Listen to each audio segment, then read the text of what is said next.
Okay. It's time to time for the second paper. Let me first introduce Chen from Bocconi University to present the paper titled Mandatory Data Breach Disclosure and Insider Trading. Chen is a PhD candidate from Bocconi University. And the discussant of this paper will be David Reeb, a professor of finance and accounting from National University of Singapore. So Chen, you have 25 minutes whenever you are ready. Thank you very much. So thank you for Professor Xue's introduction. And I want to thank you for organizing these conferences, and thank you for accepting this paper and giving me this opportunity to present it. So my name is Chen, and I am a PhD candidate in accounting from Bocconi University. So this is a joint work with Gilles, Hilary, and Xiaoli Tian from Georgetown University. So the paper is entitled as Mandatory Data Breach Disclosure and Insider Trading. So let me first give you a broad overview of our main research questions and our main findings. So the big question that I want to ask in this paper is, does mandatory data breach disclosure affect corporate insiders' trading behavior? And interestingly, what we find is actually the answer is yes, but not as anticipated. But what do we mean by that? Well, firstly, what we find is that the insiders' trading profits are greater after the states require firms to disclose the data breach information. And secondly, we find that the effects are concentrated among firms with a greater ex-ante breach risk, and those that did not increase their cyber-related investment after the passage of the law. And thirdly, we find a kind of real effects of mandatory disclosure. We find that firms that are located in the states that implement stricter version of the law, and those that are exposed to higher breach risk, increase their cyber-related investment decisions under the new legal regime. And fourthly, we try to dig into the channel, and we find that the absence of this investment predicts the future potential data breach risk, and which is associated with more idiosyncratic crashes, which linked to the profitability of insider sales. So let me show you an example here. So here is a graph showing the number of data breaches and millions of records that get exposed because of breaches from 2005 until 2018 over time. So firstly, we see that at first glance, there is a clearly increasing over trend in terms of the significance of the data breach issues over the years. And until 2018, there are more than 1,000 breaches happening within a certain year, and around 446 millions of records associated with a breach get exposed, which affects millions of individuals. So due to the relevance and significance of the issues, what kind of solution that we can propose to these problems? So naturally, one way as the accounting researcher will propose is to disclose.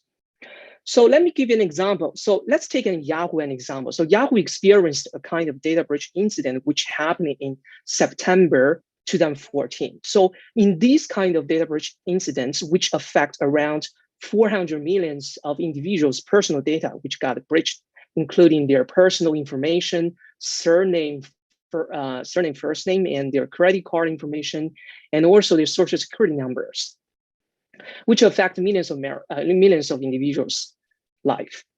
And what SEC actually is doing during the investigation process is actually they give a kind of 35 fines on Yahoo in terms of their failing to disclose the information in a timely basis. And essentially, specifically, SEC charged at Yahoo in terms of misleading disclosure on their risk factors and 8K. So essentially, they just provide a kind of very opaque information in terms like firms will have potential future data breach, but not without evaluating the economic magnitude that's going to affect for the firm's operations.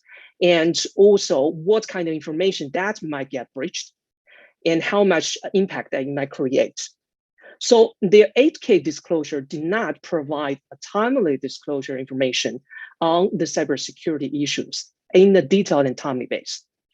So what the solution might be? So the solution might be, as a accounting researcher, probably is to force regulation about disclosure to the financial market. But however, the private accounting studies also find the forced disclosure regulation often induce unintended behaviors or other externalities. And this goes back to the old economic literature, which, for example, talking about the selection issues in the hospital disclosure setting. And also the Lloyd's paper find that more firm chose to go to dark because of after the passage of SOX, because of the costs associated with SEC reporting. So one of the unintended consequences associated with the cybersecurity disclosure is potential insiders selling around the breaches.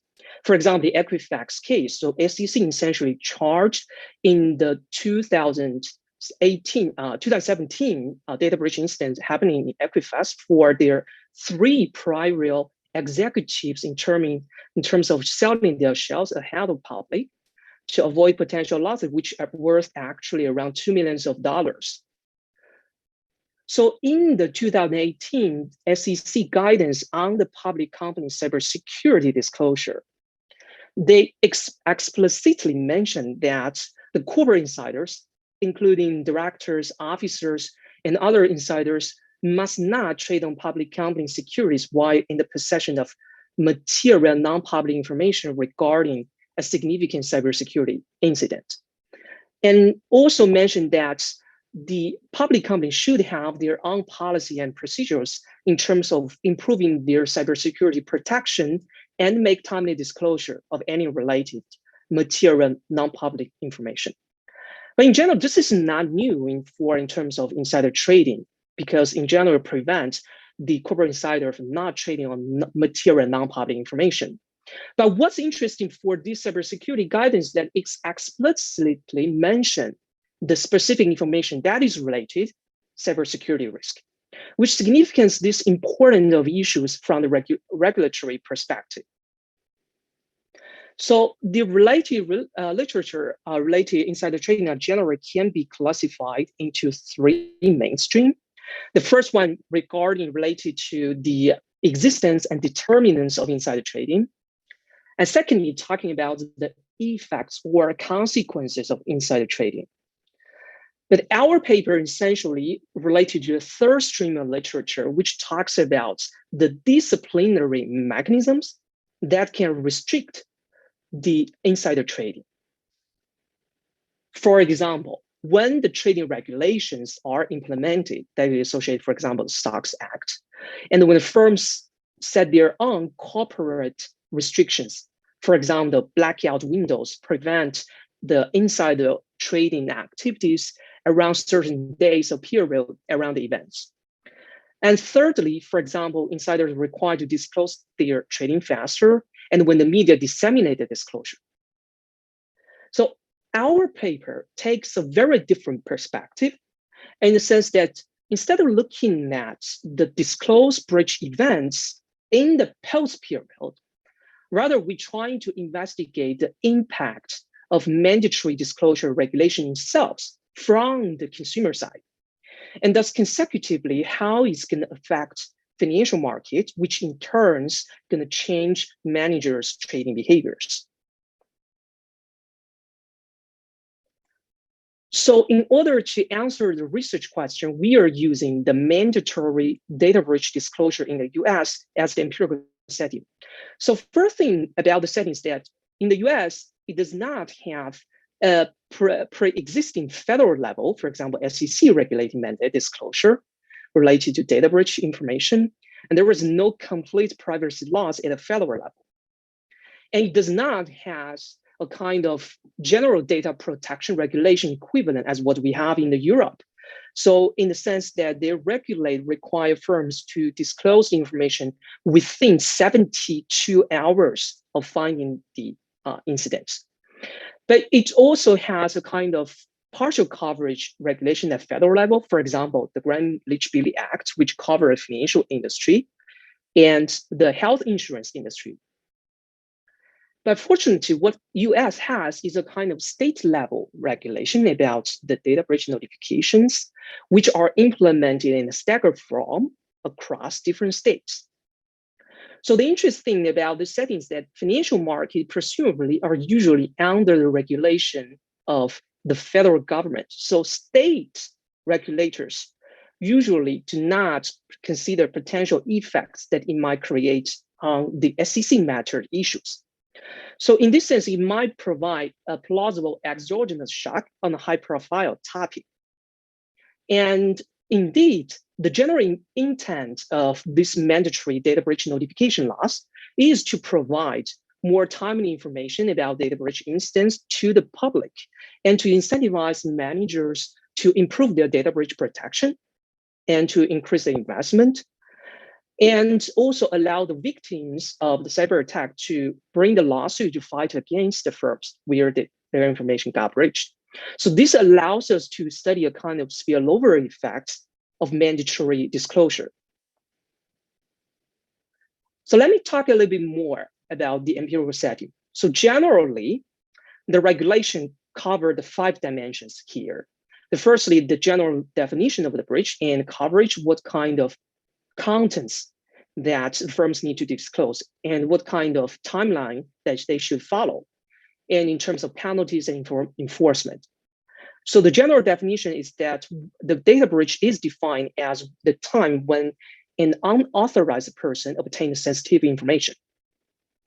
And the required disclosure contents usually include, for example, let's say the date of the data breach, and also, for example, what kind of information that is got breached.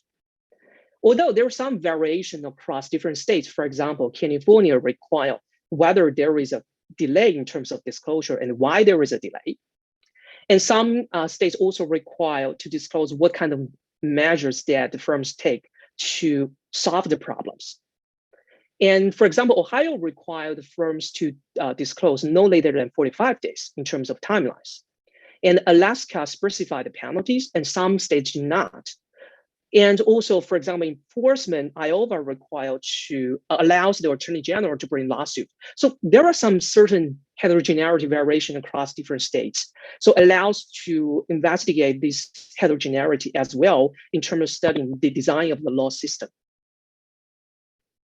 So here is the timetable showing the mandatory data breach notification laws across different states at different years. So what we predict essentially is the following. Firstly, on the one hand, the mandated data breach disclosure may prompt opportunistic insider trading, particularly opportunistic sales, because existing studies often link the public revelation of bad news to opportunistic insider sales ahead of negative events announcements. So it is possible to believe that the mandatory data breach disclosure might incentivize the managers inside the firms to sell their shares ahead of public to avoid the losses, because the mandating breach disclosure reveals adverse events that may not have surfaced otherwise. And indeed, some prior studies showing that after passage law, there are indeed an increasing number of revealed breach events after the passage of law. However, on the other hand, the mandated data breach disclosure may not necessarily lead to the opportunities insider trading, nor even a reduction sometimes insider trading. Why? Because the reputation cost and monetary penalty associated with public disclosure make the firm invest more resources to reduce such incidents. And this investment in breach protection and the transparency deters the opportunistic trading behaviors.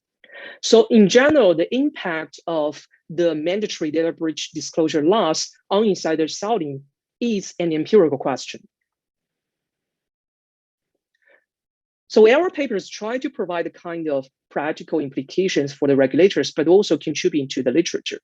So firstly, there is a large debate on the compliance with SEC cybersecurity guidance and the mandates of cyber risk disclosure, because the opponents argue usually that it might provide more like the over information to the public, and there are huge costs associated with disclosure. And the disclosure that is associated with the cybersecurity is not like in the Europe, that this will create a huge cost to the firms. So, and the 72 hours is too tight for the firms to understand what's happening. So our study essentially informs that this SEC, how that the insider traders use this cyber-related non-public information and how such behavior might be affected by other non-capital market disclosure regulation. So the mandated disclosure might not necessarily to bring benefits. To some extent, the weak legal design may exacerbate the problems and lead to the negative unintended consequences. So our data mainly come from Thomson Reuters insider filing form 4. So we focus on insider open market sales, and the sample period covered from 2000 to 2017. So we merged with CompuStat and CRISP and removed states of New Mexico, Alabama, and South Dakota because of the data availability. And we end up with the 28,000 firm year observations. So our research design is a difference analysis. And we measure the dependent variable, which is selling profits, as the 12-month buy and hold abnormal return following each transaction. And we times the dollar value of each transaction and times -1 to denote a positive sign to show that the profits that is earned. And we include this specification, both firm fixed effect and year fixed effect. So we are interested in the within firm variation, and our variable of interest is a post variable here. So here is the main result. So we're looking at the main impact, the baseline results of the impact of regulation on the insider selling behaviors. So we see that post variable are positively significant, showing that the managers of the firms indeed are incentivized to sell their shares ahead of public in order to avoid the potential losses. And the economic and marketing magnitude is approximately to $280,000. And one of the important assumption of difference is this parallel path assumption. So we run the dynamic analysis, and we see that the results are concentrated on the period that is after disclosure mandates, but not before. And the coefficients are persistent. And then we're trying to look at ex-ante data breach risk. And the first set of results, essentially, we rely on the argument that we built out, which is firms, managers' awareness of the data breach risk or not. So we construct a relevance variable, which is equal to 1, essentially, when the firms has their chief information officer in their top executive teams, 0 and otherwise, which is tracked by the executive com. So we see that here, the results are concentrated on those firms with the chief information officers or chief technology officers in their top management team and are significantly greater. And then we're trying to build up the measure of the firm's ex-ante data breach risk. So what we did is to first identify a set of data breach incidents at time year T. And for each firm year, we identify a peer firm based on the Holmberg product similarity measure. And we essentially classify these breach firms around the 3 years window, plus this other peer firms as high data breach risk firms, and the rest are low data breach risk firms. So we see that the results are concentrated on those firms with higher ex-ante data breach risk and are significantly greater. So we also consider a set of placebo and robustness tests. So first, we can separate between routine and non-routine sales, and we find the results are concentrated on the opportunistic sales. And second, we consider insider purchase because presumably the data breach event should not affect insider purchases. And we indeed do not find any result on insider purchase.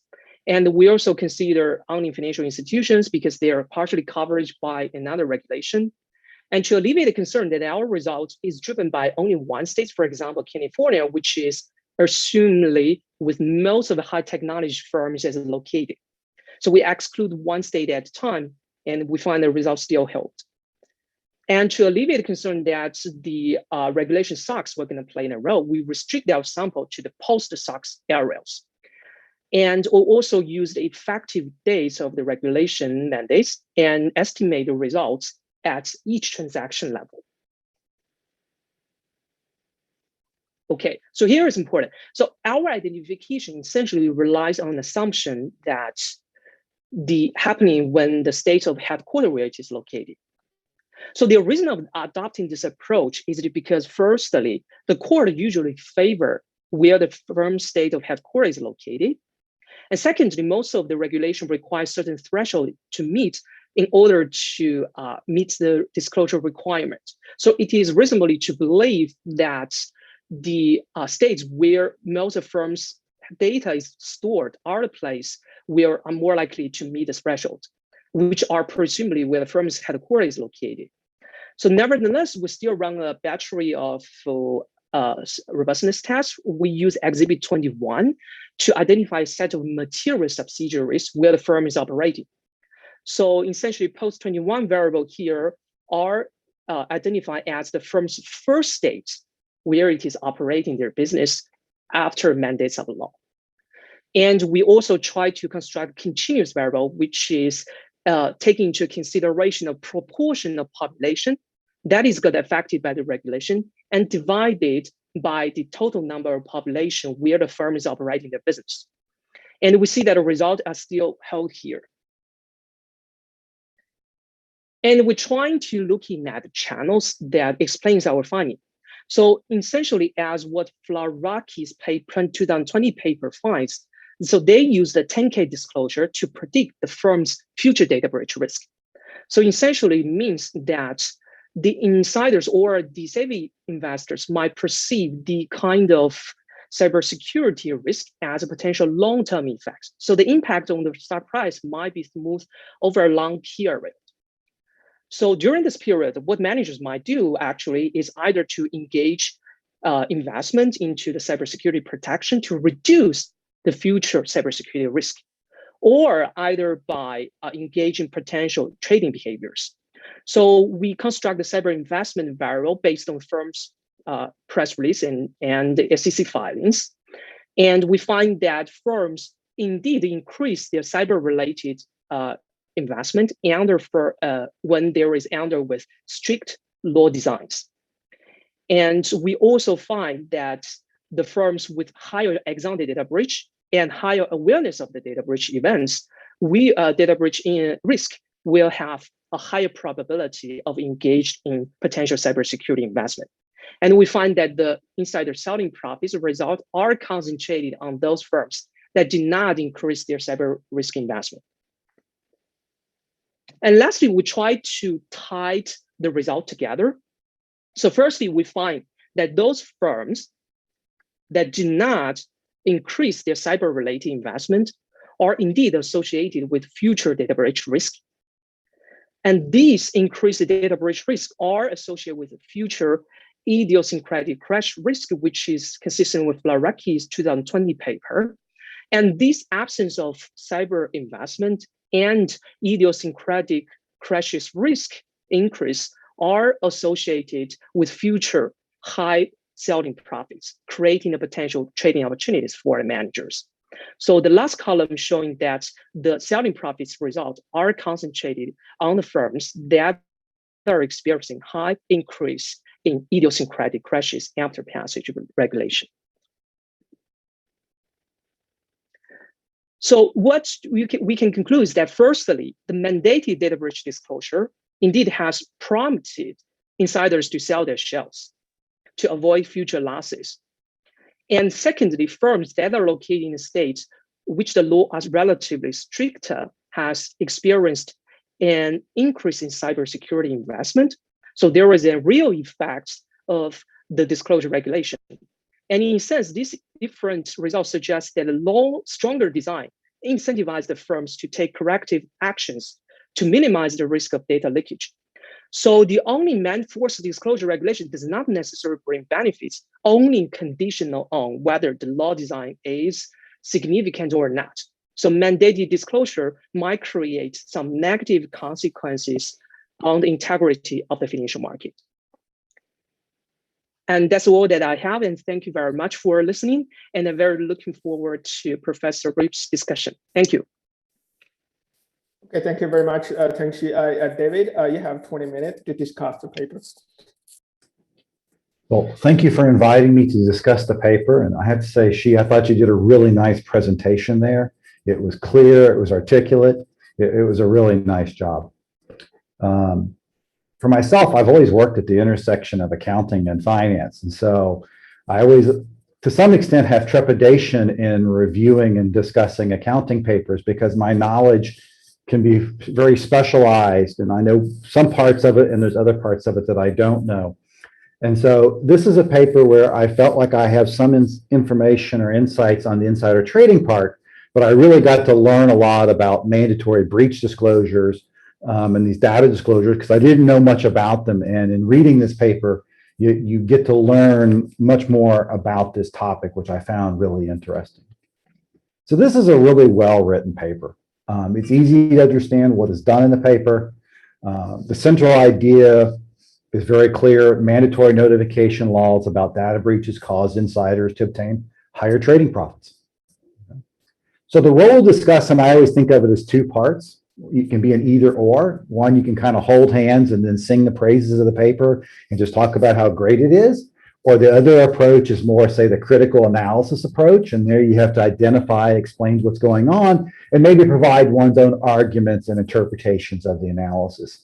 I'm going to focus a little bit more on the other, but this analysis is really well done. So I'm really going to focus it more on the conceptual idea and try to provide some minor suggestions. So let me just recap what's in the paper in terms of findings, okay? At least as I understood the findings. So we have states, all 50 states implement some sort of data breach notification starting in 2003 with the state of California first, and then a couple of years later, Washington, New York, and a variety of other states started doing this. And what they find is that in those states that got the laws earlier, more insider trading profits than those that implemented later. States with stronger breach notification laws, which I think they call strict laws, more insider trading profits. The breach notification role in both univariate and multivariate results is related to insider trading profits. Reported cyber investments increase in states with stricter breach notifications, something they also found, which I thought was a really interesting finding. And firms without reported cyber investments have stronger insider trading results. And there's two main interpretations of the paper, at least as that I took away from how the authors are pitching it. One is breach notification laws. Hold on one second. No, shut the door, please. Sorry about that, guys. Breach notification laws have an unintended consequence is greater insider trading profits, and these weak legal designs exasperate insider trading profits. So that's sort of how I took away this paper in a nutshell. Okay. So my first question was, as I'm reading it, how does this increase insider trading profits? Okay. So the central idea is that the mandatory notification law increased the profits. And I'm thinking, okay, how? And so I need to go through and write out what I think of as the potential scenarios. And I could come up with 5. So when this scenario stuff, this is all me. This is my interpretation of what they've done. So take it with a grain of salt. Okay. So scenario 1 to me is you have a state that's treated. They passed the notification law. A firm has a breach and now must notify affected parties, whether it's customers or suppliers or whoever. In that scenario, insiders sell their shares before the public announcement and they make extra profits. That's how I at least understood the story. Scenario 2 is also a treated state, but the firm has no data breaches. It's unclear to me how the notification law increases insider trading profits in what I'll call scenario 2. Scenario 3 is an untreated or treated later state, if you will. Firm has a data breach and does not notify anybody. So they keep the information private. And to me, there could be a 3A and I'll call it 3B. Insiders assume no harm to firm and do not sell their shares. Insiders assume there is no harm to firm and sell their shares. That's the two alternatives under no disclosure. There could be a fourth scenario, untreated state. Firm has a data breach, but they voluntarily notify people or disclose it.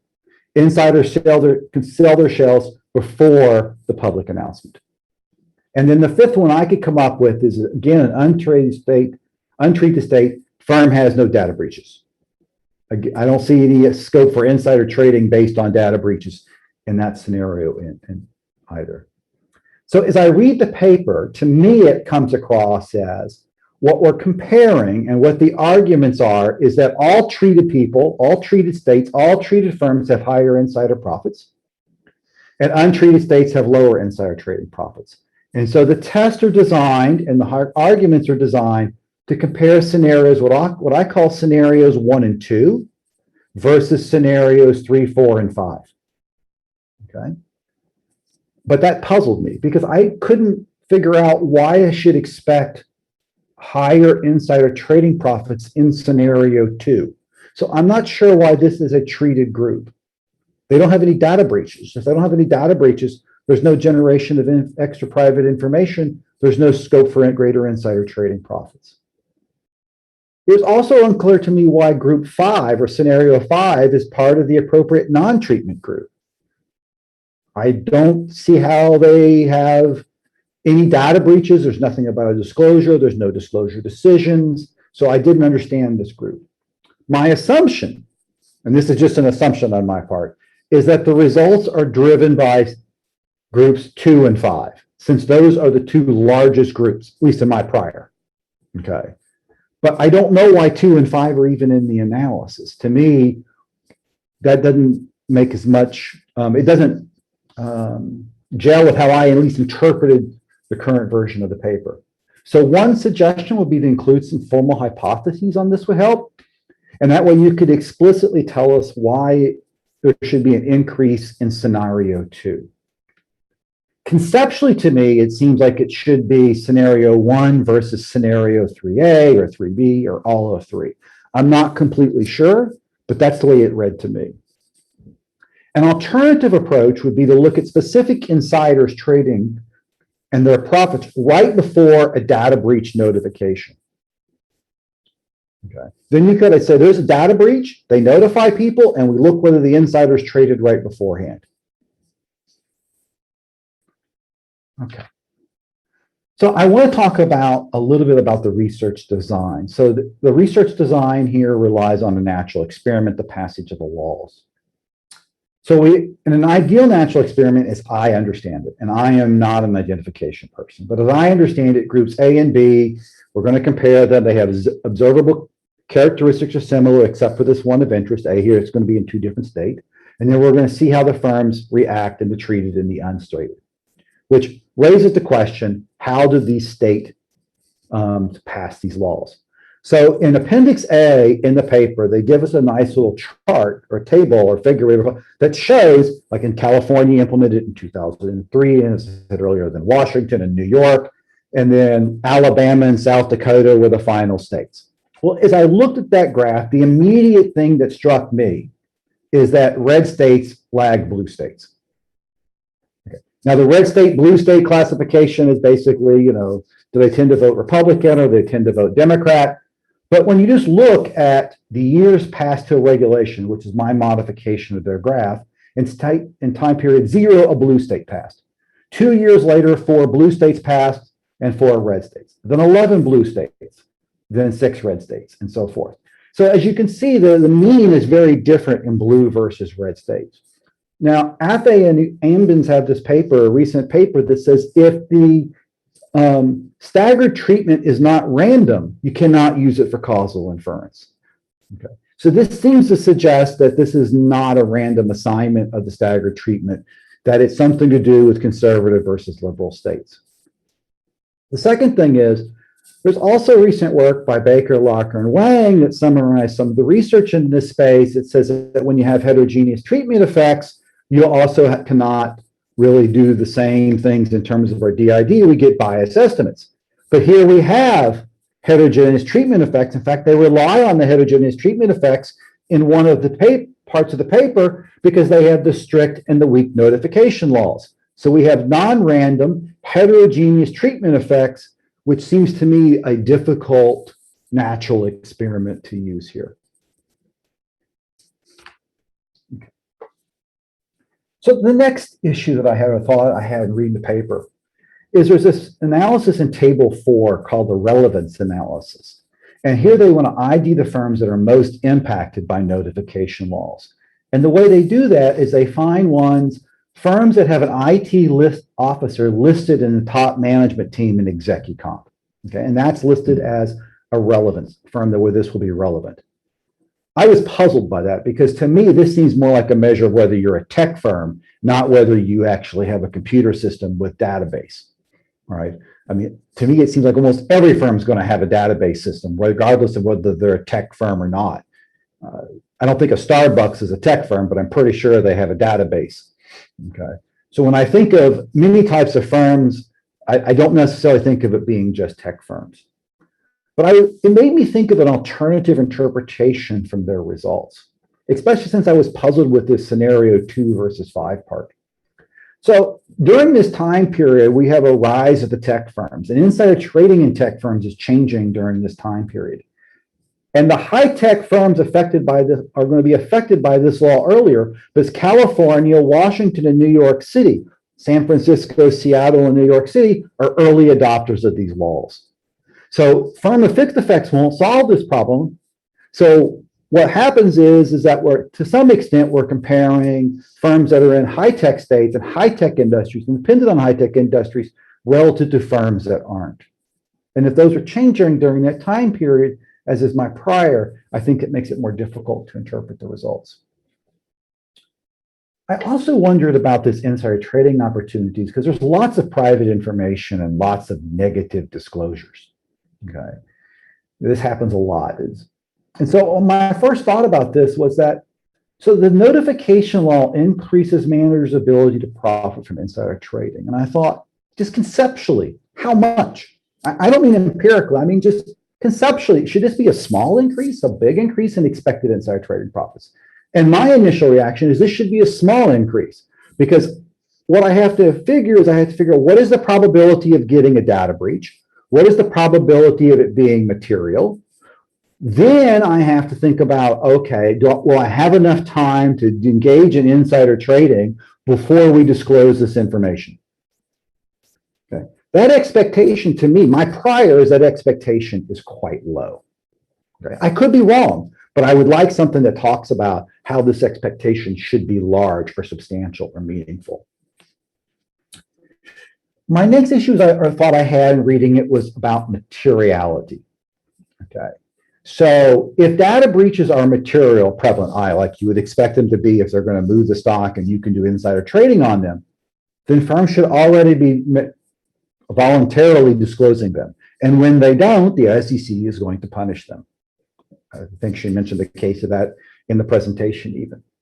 So does the law increase the number of data breaches? There's a nice graph in the presentation that he just gave that showed data breaches are increasing over time. Is that a function of reporting? Is that a function of it being different in different states, right? Could this be is this really a paper just about mandatory versus voluntary disclosure? Then if that's the case, the scenarios that should be analyzed are scenario 1 versus scenario 4, and those can all be identified. Firms that do a mandatory data breach disclosure and firms that do a voluntary data breach disclosure, and then see if there's a difference. But I would also have another suggestion. I'd like to see in treated states, how many data breaches pre and post, and in untreated states, or future treated states, as it were, how many data breaches pre and post. Okay. So a graph showing these pre and post breach numbers for treated, untreated states would really help me a lot in understanding what is the true underlying materiality that's going on here. And does the disclosure have any impact on that? Now, there's some additional results in the paper. The strict post versus weak post. In other words, do you have a strict law on it or a weak law on this disclosure? My first question is, how do states decide between strict and weak notifications? Is this high-tech states? I didn't know. I couldn't tell from reading the paper. But what really struck me is interesting in reading this part of the analysis is that R&D is negatively related to announcements about investments in cybersecurity. That is surprising and a fascinating result to me, because if I had a lot of R&D, I would definitely invest in cybersecurity. Okay. I would want to protect my R&D. If all I do is sell flavored cereal water, who cares? Okay, don't have that much secret. But if I'm a firm with a lot of R&D and tech secrets and non-tech secrets and different investments, those I would want to protect. So this negative result is incredibly fascinating to me. I would encourage you to explore that. Then there's a breach risk analysis in the paper. So what they do in the first steps is they ID firms that have been breached, and then they classify their competitors as having higher breach risk in the future. This seemed very counterintuitive to me. My immediate thought was I would expect their competitors to have lower breach risk in the future. And the reason is, as soon as my competitor becomes breached, it immediately becomes salient to me. I see my competitor is breached. I call up my IT people and say, make sure we're not breached. Make sure we probably need to do a little bit of extra security here. So the idea that they're going to be breached more in the future seems really counterintuitive to me. Okay. So is it true? I mean, it's asserted in the paper that it's true, but this seems like it should be able to be tested. If I'm breached today, is it more likely my competitors or peers going to be breached in the future, or is it less likely that they're going to be? So you should test that assertion. Okay. The second thing that came to mind is, if my peers have a data breach, does this lead me to announce investments in cybersecurity? Because my prior is I'm going to increase cybersecurity and I'm going to make investments about cybersecurity now. So I expect all the oil pipelines in the US are heavily investing in cybersecurity right now because of the recent data breach, and then they're going to make announcements about that. Last is what I'll call some nuances. And part of this just reflects my own ignorance. So the data breach laws say that you have to notify affected parties. Is notify affected parties the same as a disclosure to investors? So the paper talks about and uses the word data breach disclosure, and it makes me immediately think of disclosure to investors. But this is really a mandatory disclosure or notification to the people whose data has been breached, not necessarily to investors. So for consumer breaches, this seems very reasonable. We should obviously be able to equate the two. It's not obvious to me if that's the case for business-to-business breachers. If I've had a data breach and it's only affected my two main suppliers, I tell them about it, sure, but does all the investors learn about it then? I don't know. Does it become public information? So one potential test is you might be able to separate this as into B2C and B2B firms. If I understand the argument here, most of the results should be in B2C and not B2B firms. Table 6 shows this, as I mentioned earlier, this increase in reported cyber investments. It's a really cool result, okay? Is this more cyber investments or is this more reports? My first immediate question was, did this change the materiality decision? In other words, I've been making investments in cybersecurity. I figured no one cares about it. But as soon as I see about this breach, or as soon as I see about there's laws on this, now it makes me think that this has become a more material decision. I've not changed any of my behavior and investments. All I've changed is my reporting of it, because I've been doing it all along before I decided it was immaterial, and now I change it and call it material. The final thing is there's this unintended consequences of this. Presumably we wanted firms to invest in data security. We wanted them to reduce the cost of data breaches to outside investors. There's evidence on this first part of the intended consequence because firms do report more cybersecurity investments. But do we know if these notifications reduce the cost? If we could do something on the impact on the cost to outside parties based on these notifications, that would seem to be a really large contribution to me. So overall, it's a very interesting paper. I learned a lot about data breach notifications that I didn't know, and it's a really fascinating idea and fascinating evidence on this, which really definitely calls for more research on it. Thank you for the opportunity to discuss it, and good luck with the paper. Okay, thank you, David, for the excellent discussion, and it's very comprehensive from methodology to interpretation of the result. Chen, can you do you want to respond a bit to David's comment? Yeah, thank you very much, Professor's comments. So actually, they are very constructive. So I might not take notes all of them. So it would be appreciated. I ask that if you could send slides to me. So I would be appreciated. So in terms of response, so actually, let me start with probably talking a little bit about the endogeneity of the laws. So I think I see your point that mentioned that essentially the implementation years are concentrated on certain years. So might be there are some issues about endogeneity, so why they choose to adopt in certain year. So I agree with that. So one way we probably could do is to run a test to predict the timing of the mandation of the law to see what kind of characteristic can explain the mandate's timing. And indeed, California actually mandates a law because of the potential, like the data breach events that were happening before. So they mandate the law at the first place. So there might be some endogeneity here that is depending on the certain characteristic. So I agree with that. So I think what we can do is to run that test to see what kind of characteristic can predict. And also regarding about I really appreciate that you mentioned the paper about Baker and Larker, this paper talking about essentially the problems about the standard different diff. So essentially here this is true that we are essentially rely on the heterogeneity of different timing of adoption. So presumably the timing should be exogenous at the most extent at the random assign. And also should, so because we rely on different timing, so there might be a different differential effects versus the early state versus the latest mandation state. So what they suggest, one of the solution probably is to plot a long time period of the years relative to the mandate's year to see whether what kind of trend over a long time the year to see whether the effects is still concentrating on certain period that might create a bias on the results. So I think we can do that.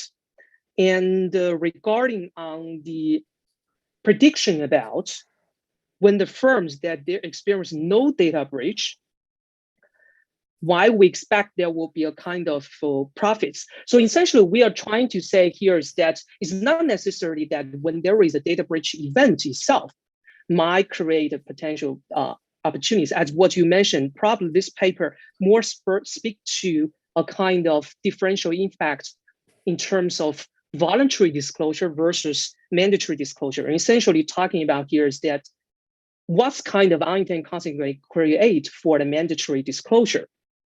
So what we perceive is that even though for the firm that may not experience a data breach event per se, as long as they are seen as also one of the comments that you mentioned about their peer firms.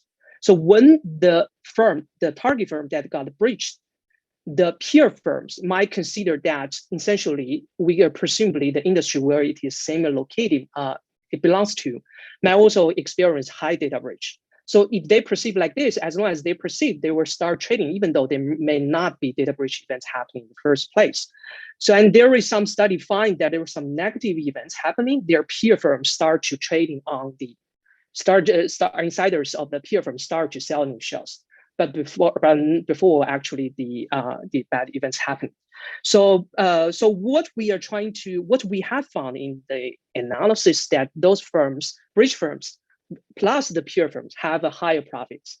And those who really just got the breach is also has a higher profits compared with those who never get breached before. So this result is not on the paper that is specifically tied to the events, but it's not on the paper, but we should mention that. And the B2C versus B2B, That's a good comment. I think we have some result based on the industry classification itself. So more intuitive definition of the breach risk, not in terms of the events or not. So when there is in the high cybersecurity risk industry, the result is still higher. And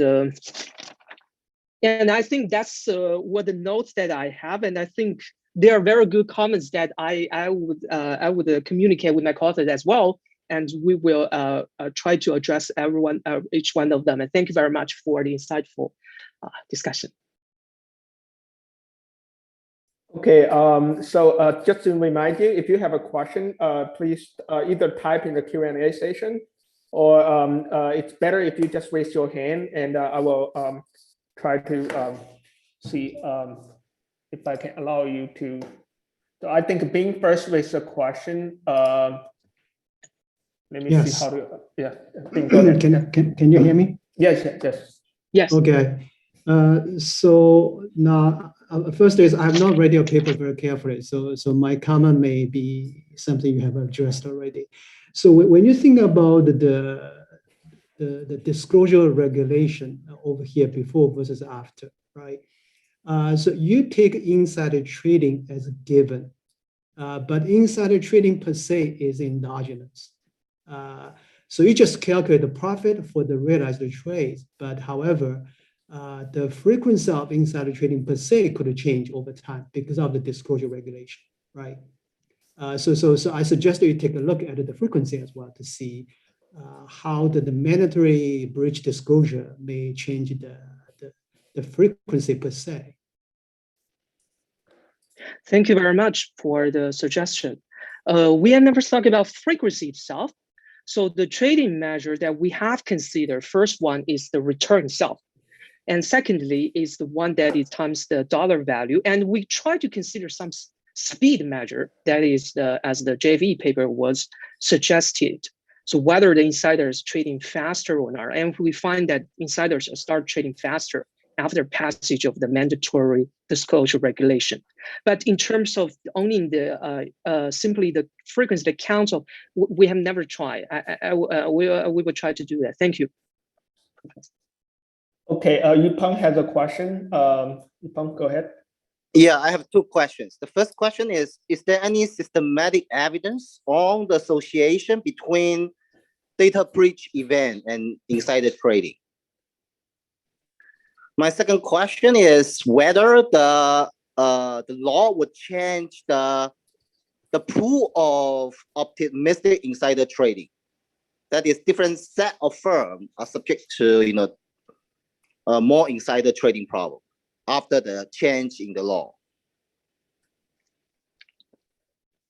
I'm not sure that I get the second point. The first point I can answer is quickly is that yes, there is a JFM paper, which is published in Journal of Financial Markets, which documents that there are significant insider trading behaviors around the data breach announcement events itself.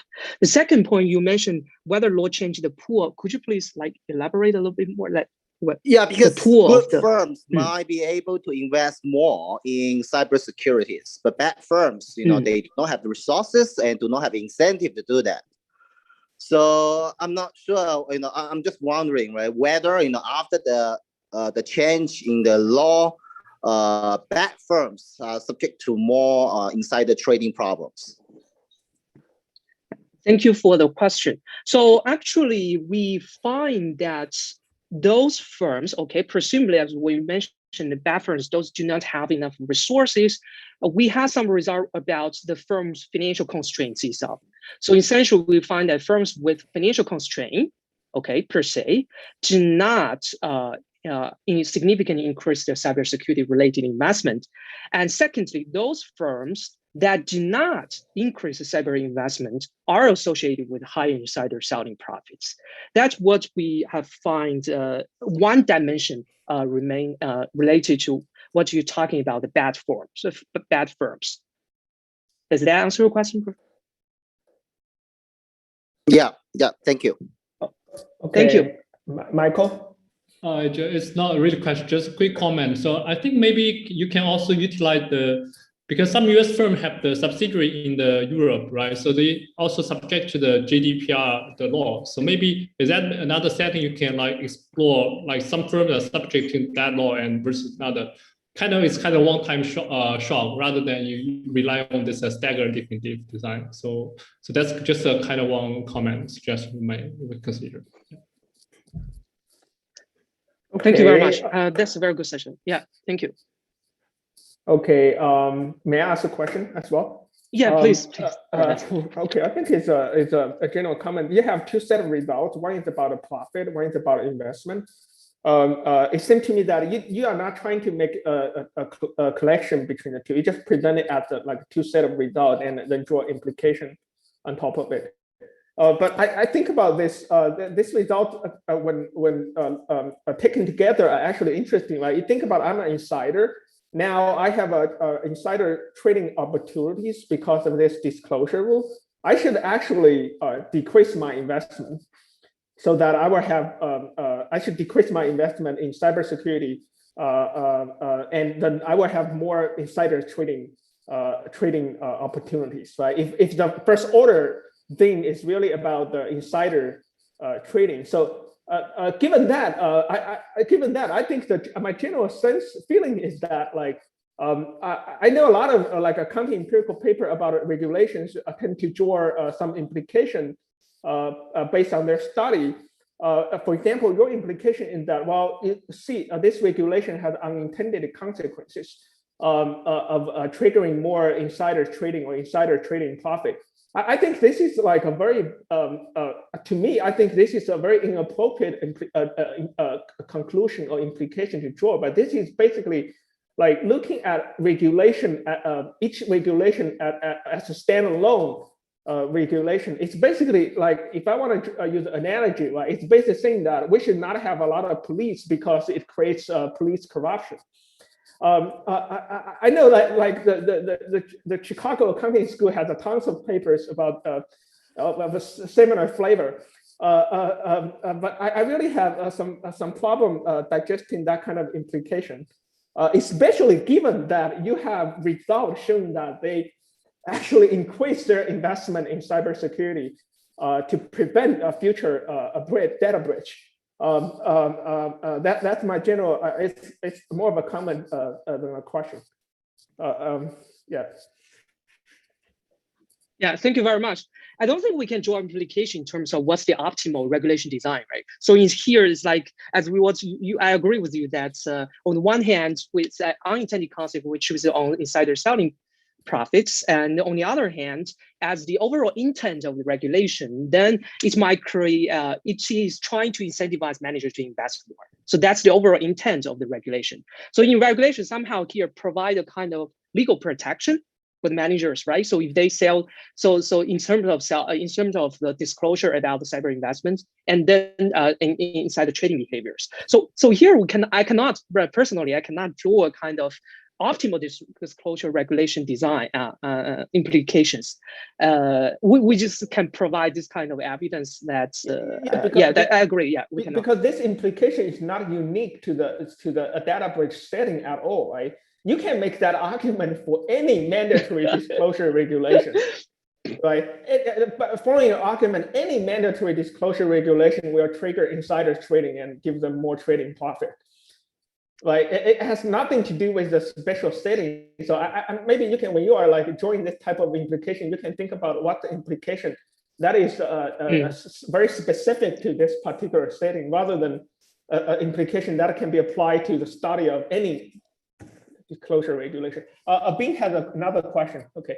Yes, actually, I'm still thinking about your regulation. I mean, I have some conjectures you could consider. Yeah. So, for example, my understanding based on newspaper article discussions, quite often before any regulation on mandatory disclosure, many companies, they chose not to disclose cybersecurity breaches. And I read like a Wall Street, I think some of the Wall Street Journal or New York Times articles before in the past few years. But now, if the states require to report the breaches mandatory, right? So then companies would respond accordingly. For example, they are going to strengthen the internal controls, adding additional procedures to regulate. Because if you have a breach which has to be disclosed, that will be embarrassing, right?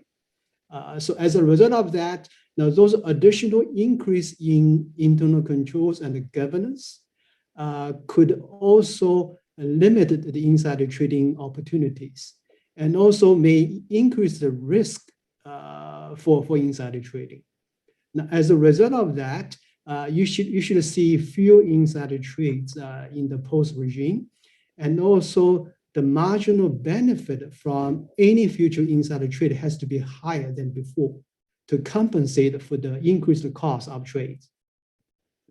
Now, that could be consistent with your higher trading profit in the post period.